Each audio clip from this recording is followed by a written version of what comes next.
할렐루야. 오늘 61장 제목이 뭐예요? 기름 부음이 임하시네. 근데 그 기름은 무슨 기름일까요? 성령의 기름입니다. 1절에 말씀하시죠. 주 야훼 영이 내게 내리셨으니 뭐예요? 성령이 내게 내리셨다. 성령의 기름이 부어졌다라는 거. 여러분들 어떤 사람들에게 기름 붓는지 아시죠? 제사장, 왕, 예언자 이 사람들에게만 기름을 붓습니다. 1절은 이사야 선지자가 가난하고 상처받고 포로된 백성을 구원하러 오실 메시아에 대한 그러한 예언인데, 예수님께서 공생애를 시작하실 때 가장 먼저 선포하신 말씀이 두루마리였었죠. 그때는 성경이 오늘 같은 성경책이 아닙니다. 두루마리 양피지에 기록된 이 말씀을 처음으로 선포하시는 내용이 나옵니다. 그래서 나를 보내사 마음이 상한 자를 고치고, 누구를 보내사? 예수 그리스도를 보내셔서 포로된 자에게 자유를, 갇힌 자에게 노임을 선포하며 이렇게 나가고 있죠. 만약에 여러분들 세상에 기름을 다른 말로 영어로 얘기하면 뭐예요? 오일이죠. 오일. 그죠? 만약에 기름이 없다면 세상은 과연 어떻게 될 것인가? 자, 어떻게 변할까요? 세상이. 성별아, 기름이 없어. 먹는 기름도 있을 것이고, 그지? 바르는 기름도 있을 것이고, 또 우리가 기름 하면 어떤 것으로 대표가 돼? 우리 지금 여기 뭐 켜져 있어? 불 켜져 있는 우리 동력. 이 모든 것들이 다 기름에서, 발전소에서 발전이 돼가지고 우리 전기가 들어오죠. 그렇게 되면 세상은 어떤 세상이 될까? 카메라 어떤 세상이 될까? 어두운 세상. 도로에 자동차가 다닐까? 못 다녀요. 그렇죠? 그리고 공장들 가동될 수 있을까? 없어. 집에서 음식 만드는 거 제대로 맛있게 음식을 볶아서 먹을 수가 있을까? 안 돼요. 아무것도 할 수가 없습니다. 등불도 켜지 못합니다. 음식에는 맛을 잃어버릴 것입니다. 세상은 아까 말한 것처럼 어둠에 묻힙니다. 성경시대 대표적으로 사용된 기름 이름 혹시 알아요? 무슨 기름이라고 그래요? 무슨 기름? 올리브유. 그것을 또 다른 말로 감람용. 아까 얘기했죠? 제사장, 예언자, 왕에게 의식을 행할 때 기름을 붓습니다. 요즘에도 해외에서 힐링 집회를 할 때 이 감람용, 올리브유를 가지고 다니면서 이마에다 이렇게 바르고 이렇게 안수를 하는 그러한 예법을 지금도 시행하고 있다고 합니다. 종교적 의식을 거행하는데 귀중한 물품으로, 이건 사치품이 아니에요. 절대로 일상의 모든 용품에도 사용이 된 필수품이다. 그 시대에는 특히나. 오늘날도 여러분 중동의 산유국이 뭐 때문에 부자가 됐어요? 오일 때문에 부자가 되죠. 그래서 세계 경제를 좌지우지하고 있습니다. 우리가 구약 성경에 보면 구약에 가장 강력하게 선포한 메시지가 어느 날 역사의 지평이 하나님께서 친히 세상에 뭐를 부으셨어요? 기름을 부으신 분이 등장하셨어요. 그래서 61장 2절의 말씀이 바로 이 말씀입니다. 세상에 어떤 분이 계셨습니다. 그가 세상에 어떤 분이세요? 빛이시고 소금이시다. 맛을 잃은 세상에 진정한 소금이 되어주실 것이라고 오늘 본문에서 말씀을 하고 있습니다. 히브리어로 그분 이름이 뭐예요? 우리 누구라고 얘기해요? 메시아 오실 분이죠? 예, 우리를 위해서 오실 분. 그것이 뭐라고 얘기해요? 마사아흐. 뭐예요? 그리스어로 이렇게 얘기합니다. 히브리어로 마사아흐, 그리스어로, 헬라어로 크리스토스. 누구예요? 예, 크리스토스는 누굴까요? 그리스도. 그렇죠. 구원자. 영어로 The Anointed One 이렇게 표기되어 있습니다. 기름 부음을 받은 분. 이 세 가지로 이 메시아의 출현을 이렇게 약속을 하고 계십니다. 오늘 본문에 보면 이사야 선지자가 오실 메시아를 이렇게 예언합니다. 1절이죠. 아까도 제가 읽었지만 우리 함께 합독합니다. 주 여호와의 영이 내게 내리셨으니 이는 여호와께서 내게 기름을 부으사 이게 마사아흐예요. 기름을 부었다. 하나님이 내게 기름을 부으시고 나라는 화자로 등장한 메시아, 그분이 기름 부음을 받아서 오셨습니다. 그리고 오셔서 그분으로 인해서 펼쳐질 그분의 구원의 사역을 이사야 선지자를 통해서 아름다운 언어로 그려진 것이 바로 오늘 61장 말씀입니다. 그 구원 사역을 구체적으로 무엇을 의미하는가를 상상한 살아있는 그림 같은 언어로 설명이 되죠.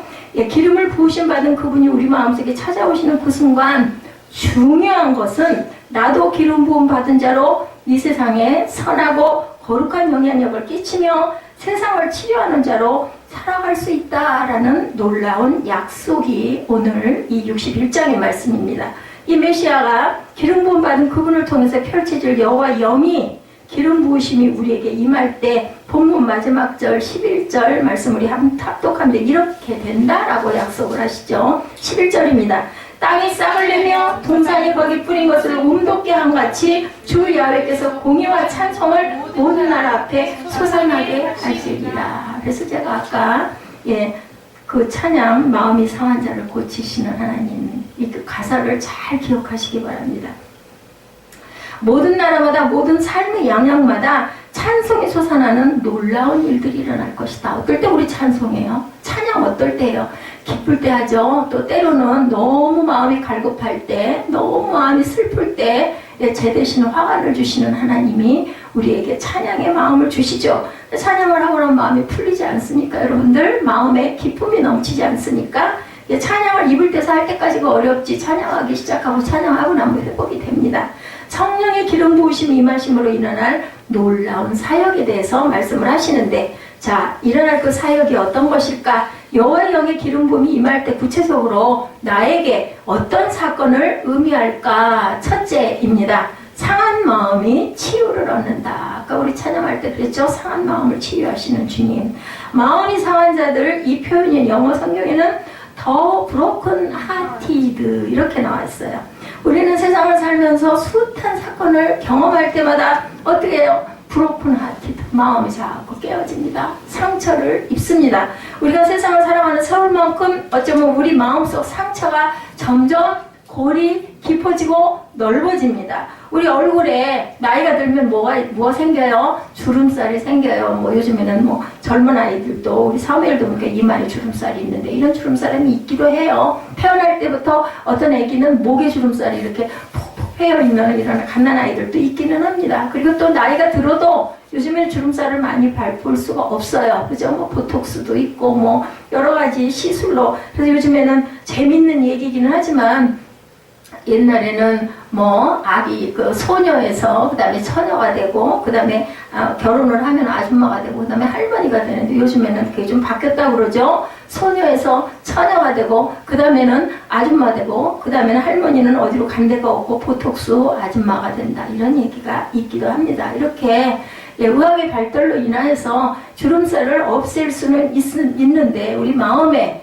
그 상처, 마음에 깨어진 부분들은 치유를 받기가 굉장히 어렵다. 아까 그 마리아 목사님 여러분들 보셨죠? 정말 누구에게 말할 수도 없는 기가 막힌 꼴을 당하고 그것을 극복하고 결국은 누구를 통해서 예수 그리스도의 피의 보혈로 그 모든 것이 씻기고 마음에 무엇을 주세요? 소망을 주시고 용서를 주시고 사랑을 주셔서 결국 뭐 부모님도 다 구원을 받고 용서하는 마음을 주셔서 섬기다 보니까 잘 돌아가시고 그리고 정말 세계적으로 지금 현대 가장 영향력을 많이 끼치고 책도 그 뭐 북스토어에 가면 한쪽 벽면이 완전히 그 목사님의 저서로 가득 차 있을 정도로 귀하게 하나님께서 사용을 하시는데 어땠어요? 기가 막힌 일, 말도 못할 일을 당한 이후에 살아남죠. 뭘로? 하나님의 말씀으로, 하나님의 영으로 기름 부음을 받아서 살아남는 그러한 것이어서 제가 여러분들에게 이건 꼭 보여드려야겠다 해서 같이 영상을 봤습니다.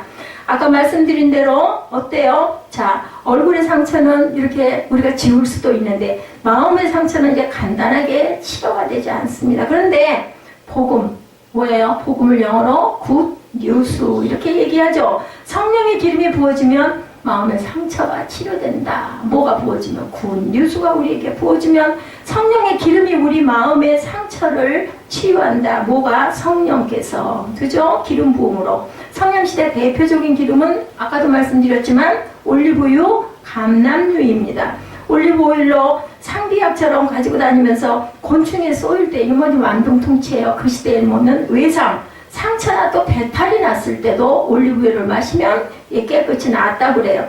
이런 유일한 치료제로 올리브유가 아주 귀하게 사용이 됐는데 전에도 제가 아마 10편, 23편 때 이 말씀 드렸을 때 코파리떼 알죠? 코파리떼. 그게 양들의 코로 그렇게 들어가면 그 코를 타고 들어가가지고 뇌까지 들어가서 양들이 미치는 사건이 일어난다고 그래요. 그러면 너무 괴로우니까 양들이 그냥 그만 땅바닥에 둥글고 막 뒹굴뒹굴 굴르고 막 아주 발작을 일으키면 이 목자는 이 감람류를 가지고 다니다가 코파리 그 때가 들어간 그 양의 코에다가 그걸 기름을 부어준다고 합니다. 그래서 그 기름이 부어져서 들어가고 나면은 한참 후에 양은 아주 편안해진다고 그래요. 그 치료를 받는다고 합니다. 사람들도 이 코파리 떼들이 그렇게 공격을 많이 하기 때문에 이 감람류가 굉장히 그때는 필요했다고 합니다. 시편 23편 5절에도 뭐라고 얘기해요? 주께서 내 원수의 목전에서 내게 상을 차려주시고 기름을 내 머리에 부으셨으니 내 잔이 넘치나이다. 제가 4년 전에 이 사순절 기간을 맞이하면서 또 우리가 14일부터 제 수요일이 시작됩니다. 그래서 사순절에 들어가는데 40일이죠. 들어갔는데 제가 사순절 기간에 항상 이 23편 5절을 늘 입술로 고백을 했습니다. 주께서 내 원수의 목전에서 내게 생을 붙으시고 기름을 내 머리에 부으셨으니 내 잔이 넘치나이다. 그때는 그럴 수밖에 없을 만큼 이 말씀이 저는 이 말씀을 붙들고 살았습니다. 나라는 존재에 성령의 기름이 부어지면 놀라운 힘도 놀라운 능력도 놀라운 축복도 생긴다라는 거죠. 주께서 내 머리에 부으시니 당연히 내 잔이 넘치죠. 그죠? 사역자들이 붓는데도 내가 복을 받는데 하나님께서 내 머리에 기름을 성령의 기름을 부으시면 당연히 내 잔이 넘치지 않겠습니까? 여러분들 옆에 있는 자녀분들 배우자에게 자 머리를 이렇게 쓰다듬어 주시기 바랍니다. 주께서 네 머리에 기름을 부으니 성령이 넘치리라 라고 여러분 축복하시기 바랍니다. 서로에게 머리를 향하여서 이렇게 축복을 하시고 마음으로 상상하세요. 우리가 뭡니까?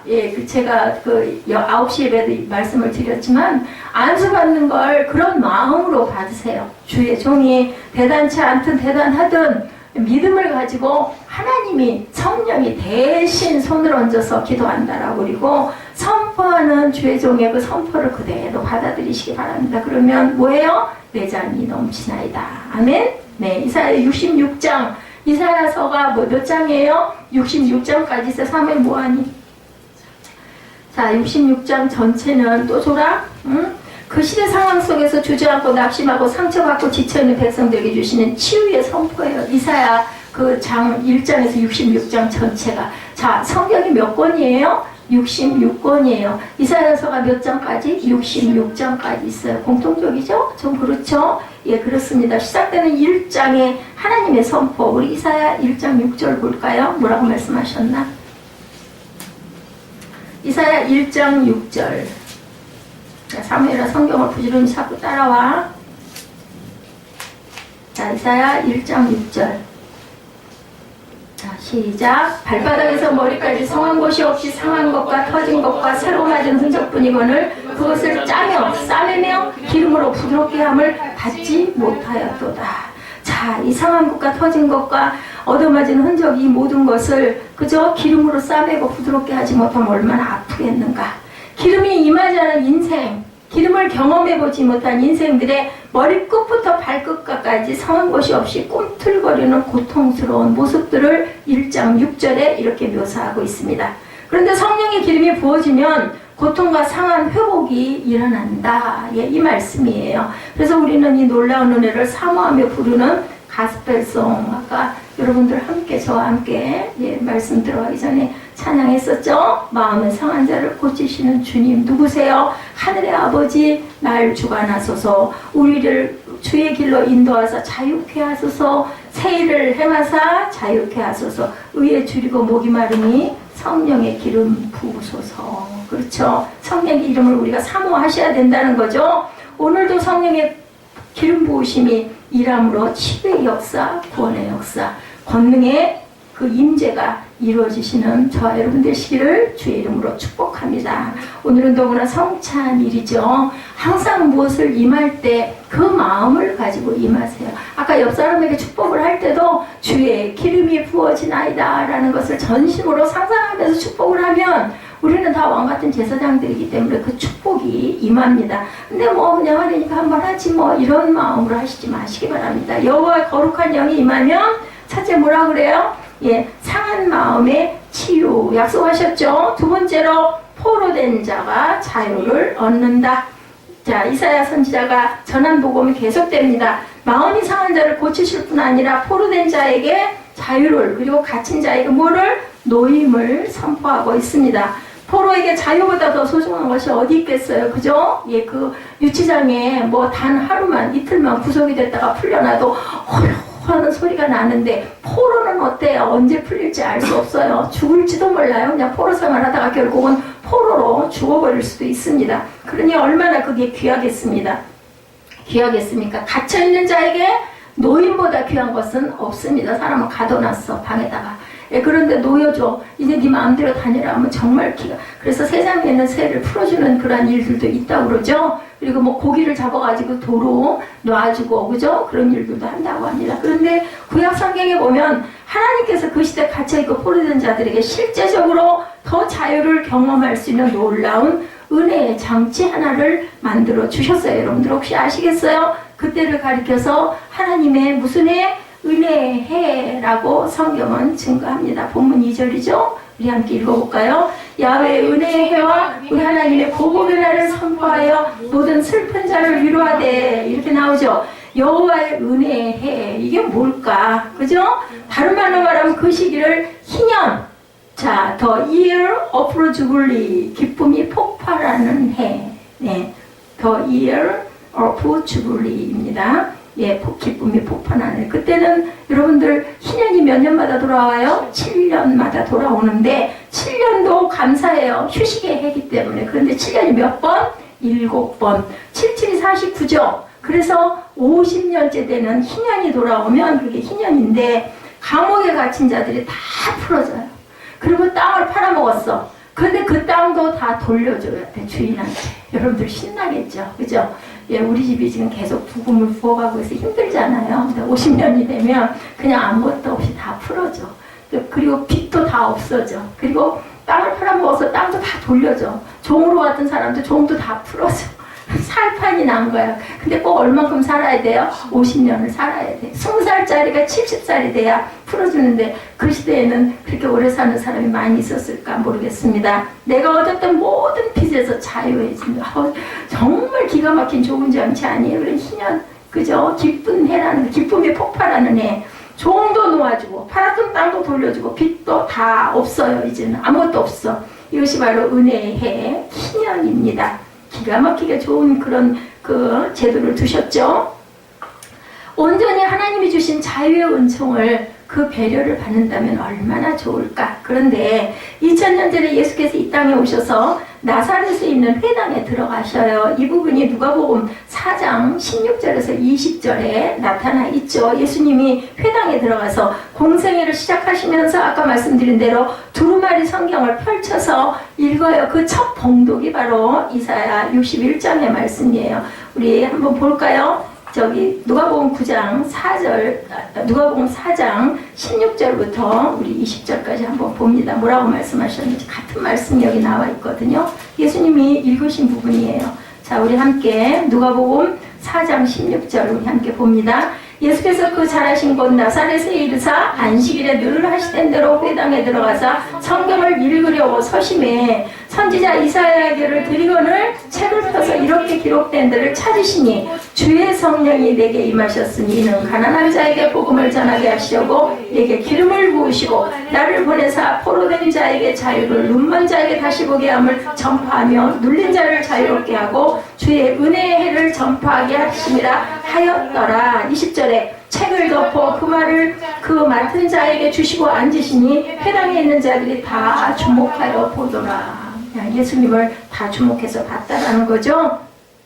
자, 그래서 그 말씀이 바로 오늘 61장의 1, 2, 3절이죠. 누가복음 4장 21절에는 이런 놀라운 선언을 하고 있습니다. 4장 21절에 보면 이에 예수께서 그들에게 말씀하시되 이 글이 오늘 너희 귀에 뭐했다? 응하였느니라. 이렇게 말씀합니다. 이 글이 오늘 너희에게 임했다. 이 글이 저와 여러분에게 응하시기를 주님의 이름으로 축복합니다. 이 글은 이사야 말씀이 너에게 임하여 오늘부터 이루어진다라는 뜻이에요. 누가 선포했어요? 예수님께서. 이 글이 그대로 이루어질 것이다. 어떻게? 자, 3절에 시온에서 슬퍼하는 자에게 화관을 주신대요. 죄를 대신하며 기쁨의 기름으로 그 슬픔을 대신하며 찬송의 옷으로 근심을 대신하시고 그들이 의의 나무 곧 여호와께서 심으신 그 영광을 나타낼 자라 일컬음을 받게 하려 영광을 나타낼 자가 저와 여러분이 모두 다 된다라는 그런 아주 희망찬 소망의 선포를 한 겁니다. 너희들이 뭐를 받아들이면 뭐가 우리가 해야 할 의무가 하나 있어요. 뭐를 해야 하면 복음을 받아들이면이에요. 복음을 받아들이면 우리가 구원 얻는 것도 우리가 해야 할 그런 의무가 있죠. 믿으면입니다. 아멘. 상한 마음이 치유를 얻고 갇혀있는 마음의 노임과 자유에 대한 선포가 오늘부터 이루어질 것이다. 받아들이면. 오늘 본문에 이사야가 있는 그 당시는 이스라엘 백성들은 바벨론의 포로로 잡혀 있을 때입니다. 그들에게 주어진 이사야 선지자의 말씀의 의미는 실제적으로 이사야가 이 말씀을 선포한 후에 어떻게 됐어요? 여러분들 잘 아시죠? 고레스 왕이죠? 사이러스라고도 합니다. 황제가 이스라엘 백성들에게 너희들 니네 나라로 돌아가라 라고 선포가 이루어져요. 거기 내용에 보면 하나님께서 고레스 왕의 마음에 감동을 주셨다라고 얘기하는. 고레스 왕은 이스라엘 백성들에게 보면은 어떤 사람이에요? 적군의 왕이에요. 그러니까 원수예요. 어떻게 보면 자기 나라를 망하게 하고 우리를 모두 다 포로로 끌어갔고 70년 동안이나 종사를 시킨 그런 왕입니다. 물론 그 왕 자체가 한 건 아니지만 어쨌든 그 나라는 바벨론이란 나라는 적국입니다. 그런데 그 고레스 왕 하나님을 믿지 않는 왕의 마음에 감동을 주셨다. 하나님께서 크게 만드셔서 이제 너희들 다시 정신 차리고 니네 나라 돌아가가지고 나라도 세우고 성전도 다시 세우고 그리고 다시 나라를 이루고 가라고 말씀하신. 사무엘 고개 안 들어?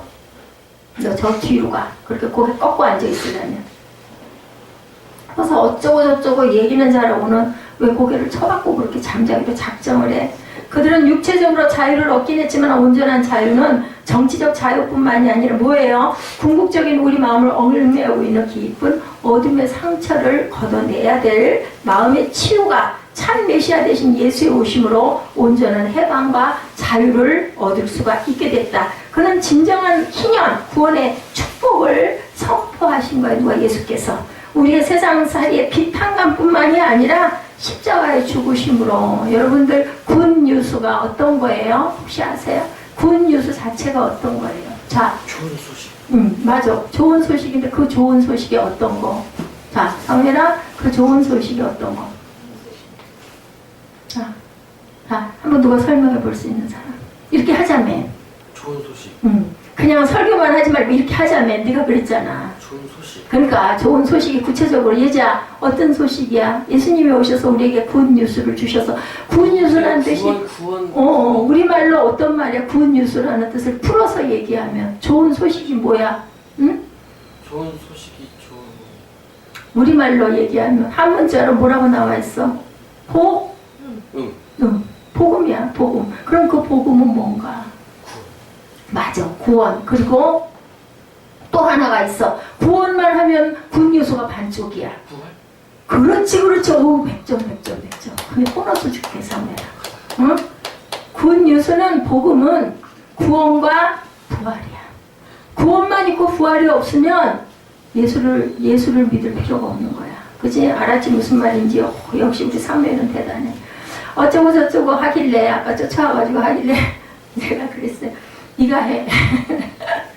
네가 해. 무디 같은 목사님도 아주 젊은 시절부터 명설교자가 됐거든. 그러니까 뭔가 좀 2% 부족하다. 그러면은 하다가 안 돼. 내가 하지. 근데 내가 하는데 누구한테 허락을 받아야 될까? 누구한테 허락을? 하나님한테 허락받으면 돼. 무슨 말인지 알겠어요? 이렇게 하자면 눈 맞추면서 굿뉴스가 바로 부활과 구원이다. 먼저 구원은 뭘로 구원을 받는다고? 믿음으로. 복음을 믿음으로. 믿지 않으면 구원을 받을 수가 없어. 그 다음에 또 뭐를 믿어?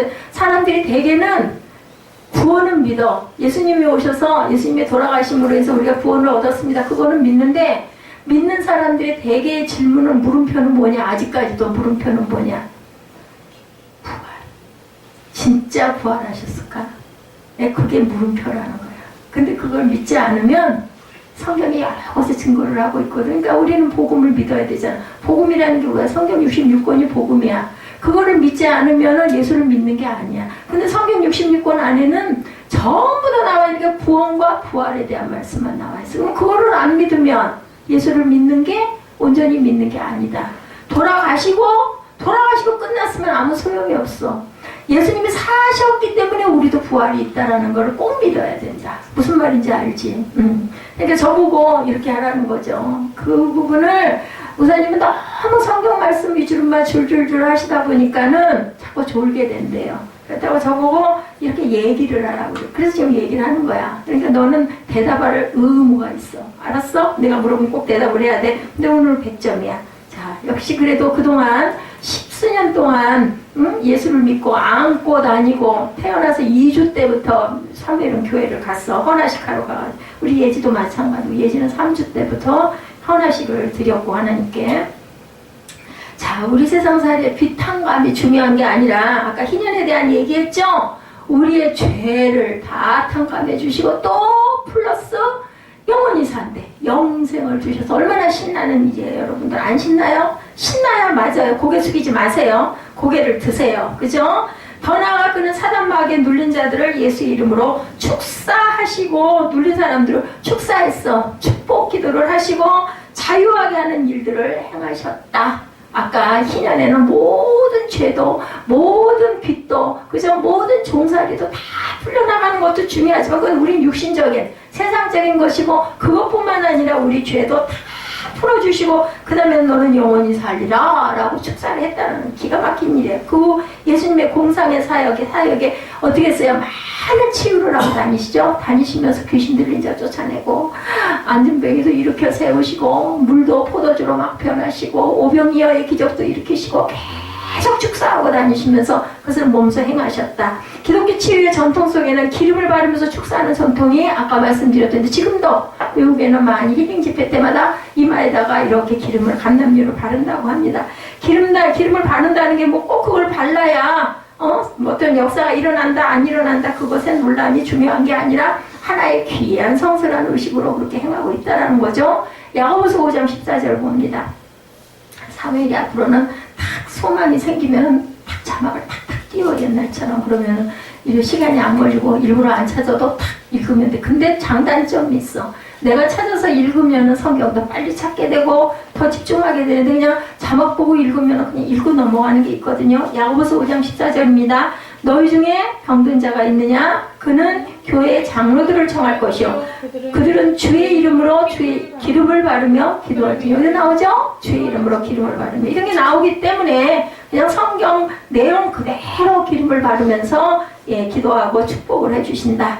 그래서 실제로 지금도 그렇게 해외에 가면은 그런 집회들을 많이 한다고 합니다. 우리나라는 모르겠어요. 그렇게 하는지 어떤지. 성령의 기름 부으심이 임하시면 상한 마음이 치유되고 눌려있는 갇혀있는 마음들이 다 치유가 된다. 자, 놀라운 그 치유의 역사, 자유의 역사가 임해주신다라는 거예요. 성령의 기름 부으심이 임하면 오라고 그랬어요. 아까 첫 번째 상처가 치유된다. 두 번째 지금 말씀드렸죠. 포로된 자가 자유를 얻는다. 세 번째 슬픈 자들이 기쁨을 얻는다. 슬플 때 기쁨보다 좋은 건 없잖아요. 포로된 사람이 해방되는 것보다 좋은 건 없잖아요. 근데 아픈 상처도 치유하고 포로가 자유를 얻게 돼서 포로에서 풀리고 그 다음에 그러니까 슬픈 자들은 기쁨을 얻게 된다. 우리 2절에 보복의 날 나와 있죠. 본문 2절에 보면은 보복의 날 나와 있죠. 우리 하나님의 보복의 날을 선포하며 2절 중반에 그렇게 나와 있습니다. 주님은 은혜를 주시고는 계시지만 은혜의 수용을 거부하고 대적하며 에이 뭐 그런 게 있겠어? 그러면 주님이 다시 오실 보복의 날이 임할 것이라는 선포예요. 하나님께서는 사랑의 하나님이기도 하지만 사무엘아 무슨 하나님이기도 해? 공의의 하나님이기도 하다.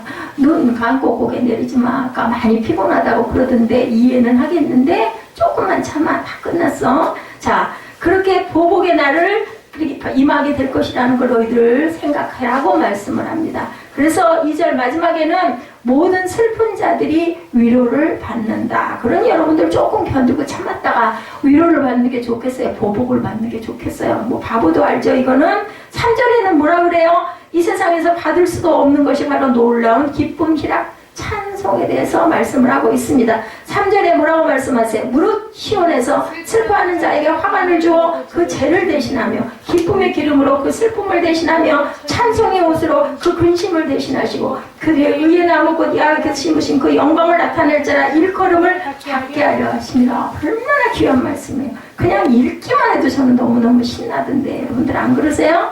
이제 우리는 구원을 받는다는 것을 막연하게 생각하지 말자. 아멘? 아멘.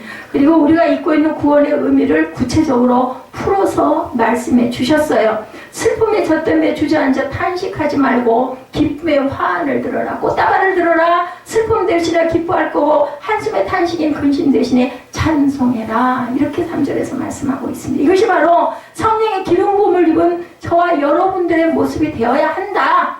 그렇게 될 것이다. 아멘? 그것을 바라볼 줄 알아야 된다. 아까 마이어 목사님 그러시죠? 너는 분명히 훌륭한 일을 하는 어떤 특별한 일을 하는 네가 될 거야. 근데 그 마음이 왔을 때 아멘하고 받고 그 길로 내가 나아가야 그것이 되지. 그냥 뭐 그런가 보지. 뭐 그냥 좋은 말씀인가 보다. 그냥 넘어가면 아무 소용이 없는 거지. 이스라엘 백성들은 상중에 절대로 기름을 바르지 않는다고 그래요. 그 기름은 어떨 때만? 기쁠 때만. 어떤 의식, 기쁜 의식이 있을 때만 바른다고 합니다. 그래서 빌립보서 4장에 로마의 감옥 속에서 누가 바울이 그죠? 감옥에 갇혀서 뭐라고 얘기를 해요? 주 안에서 기뻐하십시오. 내가 다시 말하노니 기뻐하라 얘기하죠. 감옥이라는 장소는 그대로예요. 절대로 변하지 않았어요. 그런데도 감옥임에도 불구하고 그 감옥을 넘어서는 마음에는 한없는 기쁨이 넘쳐났다라는 고백이에요. 실제 그렇기 때문에 기뻐하라, 기뻐하라, 주 안에서 기뻐하라. 내가 다시 말한다. 너희들 기뻐해라. 왜냐하면 바울은 신라하고 둘이 거기서 덩실덩실 춤을 췄더니 감옥에 착고가 뭐야? 손목 발목에 쳤던 쇠가 이렇게 하고 있었어. 벽에 이렇게 그 모양이 나와 있더라. 이렇게 그냥 이렇게 쇠사슬 하나 뭐 소갑 하나 찬 게 아니라 이렇게 매달려 있었어. 근데도 그렇게 찬양을 했더니 착고가 다 풀리고 옥문이 열려가지고 그냥 나갈 수 있게 그렇게 만들어. 이렇게 그러니까 간수가 우리 이제 죽었다. 죄수들이 저렇게 옥문 열어지고 도망을 갔으니 나는 죽었다 했더니 바울이 뭐라 그래? 아니 나 여기 있어. 당신 죽지 마. 그러고는 그 가족을 다 구원하는 역사가 실제로 일어나죠. 빌립보서에 보면. 아까 여러분들 그 말씀 다 마쳤어요. 미국 조이스 목사님 얘기 여러분들 보셨죠? 13살부터 5년 동안 어떻게 친부에게 그런 일이 있을 수 있을까? 근데 실제로 나와서 간증을 하고 지금도 현재도 굉장히 기가 막히게 선교 활동을 열심히 하고 다니시는 분이니까 맞겠죠? 그죠? 어머니가 시장 가는 금요일 날마다 시장을 가셨나가 너무나 두려웠다. 깊은 야산, 숲속, 무덤, 창고, 으슥한 곳은 어느 곳이나 차 안에서 이렇게 계속 폭행을 당했다. 그걸 횟수로 5년 동안 200여 번이 된다고 이렇게 얘기를 하고 있습니다. 그리고 너 이거 누구한테도 얘기하면 너 죽어. 나뿐만 아니라 너도 죽어. 너 세상에서 못 살아. 이렇게 위협을 했다고 그러죠. 그래서 항상 기도했다고 합니다. 아버지 죽여주십시오. 근데 죽이는 일 일어나지 않는다고 아까 직접 얘기하죠. 드디어 18세에 집을 나선 후 어떤 분의 전도로 교회에서 성령의 기름 부음을 받고 아까 그 이후의 건 여러분들 다 보셨죠? 실제 일어났어요. 근데 그런 일이 그분 아닌 다른 사람들에게도 비슷한 일들은 많이 있을 것입니다. 근데 왜 이렇게 귀하게 크게 이분을 쓰셨을까? 오죽 아까 그러죠? 내가 그런 일들이 있었던 게 나는 차라리 기쁘다. 그랬기 때문에 내가 이렇게 귀하게 쓰임을 받을 수 있으니 얼마나 좋고 얼마나 기쁘냐. 근데 그때는 얼마나 고통스럽고 정말 죽고 싶어 자살하고 싶었을 것 같아요. 근데 그것을 넘어섰기 때문에 아까 그 마이어 목사님 말씀하시죠? 그것을 하나님께서 없게 하지는 않아. 극복할 힘을 준다라는 거죠. 그 마음을 갖게 한다라는 거죠. 그래서 여러분들 환경이 조금 열악합니까? 상황이 지금 어렵습니까? 그렇더라도 우리가 그것을 극복하고 주님만 믿고 매달리고 나가면 하나님께서는 분명히 계획을 가지고 계신다. 우연히 일어나는 일은 어디에도 없습니다. 제가 9시에도 여러분들에게 말씀드렸지만 어떻게 보면은 아이고 힘들어. 우리 예지가 몇 살 때부터였죠? 예지가 한 6, 7살 때부터 그랬던 것 같아. 함께 예배드리고 그죠? 그러고는 1학년을 여기 학교를 양도를 들어갔으니까 그치? 초등학교를 그렇지? 초등학교를 여기서 다녔지? 풍부동 와서 기억이 안 나? 너 유치원 때인가 왔던 것 같아. 그러니까 벌써 10여 년 정도를 같이 예배를 드리고 집에서부터 그냥 밤이면 불러가지고 사무엘하고 예지를 데리고 그럴 때 얼마나 귀찮아가지고 안 오고 싶고 할 수 없이 야단 맞을까 와가지고 예배를 드리고 10년의 베테랑들이 됐어. 어이구 정말 요새가. 근데 하나님께서는 이런 일을 만들어 놓으신 게 우리는 모르고 눈에 보이진 않지만 하나님 어떤 귀한 뜻이 있지 않겠느냐. 제가 아까 그 이야기를 했습니다. 이분이 현존하는 여성 사역자 가운데 가장 많은 사람들에게 현재 영향력을 끼치는 그런 목사님이 되었고 책도 가장 많이 쓴 그런 아주 베스트셀러는 다 쓴 그런 분. 직접 자기가 경험했기 때문에 쓴 거죠. 인간의 내적 상처 치유가 될 수 없다는 사람들이 늘 얘기한대요. 나를 보라고. 나 같은 사람도 이렇게 살아있고 이렇게 하나님이 나한테 하나님의 영이 내게 임하시니까 내가 이렇게 귀한 일을 하고 살지 않느냐. 43년이 지났다고 그래요. 18살에서부터 13살에서 5년 이후 18살부터 43년이 지났으니까 지금 몇 살이시겠어요? 61~2살. 그죠? 그 정도 되셨겠죠? 건강한 남편과 결혼도 잘하고 아주 남편이 외조를 잘한다고 합니다. 손자, 손녀가 10명이라고 합니다. 전 세계를 다니면서 치유를 선포하고 다니면서 몸도 얼마나 건강해 보이세요. 저 무럼차게 거기 그 모여있는 군중들 보셨죠? 얼마나 많은 사람들이 모여가지고 눈물을 흘리면서 박수를 치면서 그죠? 그걸 공감을 하고 그렇습니다. 그렇게 외친다고 그래요. 상처는 치유될 수 없다는 사탄의 말 듣지 말아라. 어느 날인가 사탄이 그렇게 너는 이미 다시 또 죄를 받았어. 너는 구원이 없어졌어. 막 이랬다고 그러죠? 그래가지고 그 얘기를 듣고 자기는 20년 동안을 고통스럽게 살아왔다. 오늘 보면 61편 2, 3절의 말씀을 그거는 항상 그렇게 얘기한대요. 나는 성령의 기름 부으심이 임하셔서 제 대신에 화관을 쓰게 되었습니다. 아까 끝부분에 그분 그렇게 간증하시죠? 슬퍼하는 자에게 화관을 주어서 그 죄를 대신하며 기쁨의 기름으로 그 슬픔을 대신하며 찬송의 옷으로 그 근심을 대신하시고 상한 마음이 치유되고 포로된 자가 자유를 얻으며 슬픈 자들이 기쁨을 얻게 하실 것이다. 네, 그 말씀이지만 그게 당신에게 임하면 성령이 임하면 분명히 그렇게 된다. 나를 치유신 하나님이 성령을 당신들에게도 부어주셔서 뭐하는 자에게? 복음을 믿는 자에게, 그것을 고백하는 자에게, 그것을 사모하는 자에게, 그것을 바라보는 자에게 하나님께서는 분명히 당신에게 임한다. 이게 우리들 사람과 사람 관계에서 내가 그 사람을 보고 싶어하고 내가 그 사람하고 만나고 싶어하고 내가 그 사람을 찾아가고 자꾸 전화하고 그죠? 뭐 카톡을 하고 그렇게 해야 그 사람이 나를 쳐다보지 그냥 마음만 갖고 가만히 있으면 옵니까? 똑같습니다. 하나님의 방식도. 이 성령의 놀라운 은혜가 여러분들 가운데 충만하게 임하시기를 주님의 이름으로 축복합니다.